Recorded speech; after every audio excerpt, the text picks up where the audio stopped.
Нямхан юм чиг 40 мянгатын атман байсан гэд.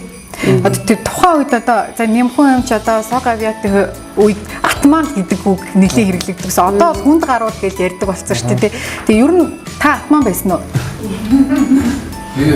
Би сонсч байсан юмс жикест микест гэдэг юм ядсан шүү. Таныг ч бас ер нь атман байсан гэдэгсэн шүү.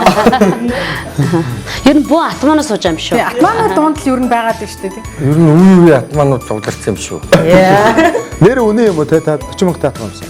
Тэр хавьдаа бол өөрийнхөө хэр таарсан улсуудыг дандаа дийлж явлаа.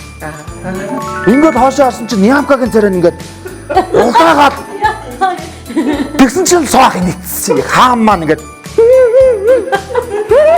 ингээд совдгоо. Орчин үед өөрийнхөө харж явдаг хүнийг краш гэж нэрлэдэг байгаа байхгүй юу? Харж явдаг хүн гэсэн үг. Тэгвэл танд краш юу юм байна уу?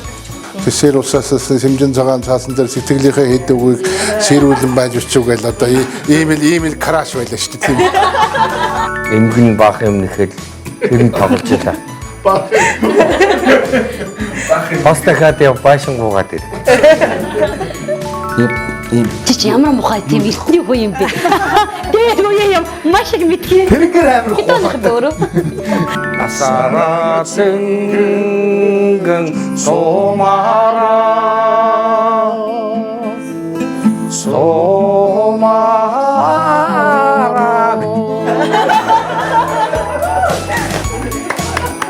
Төгсгөлийг бас гоё хэлээ. төгсгөл бас амар штэ. 12 дугаар сарын 31-нд 22 цаг 10 минутаас ТV6 телевизээр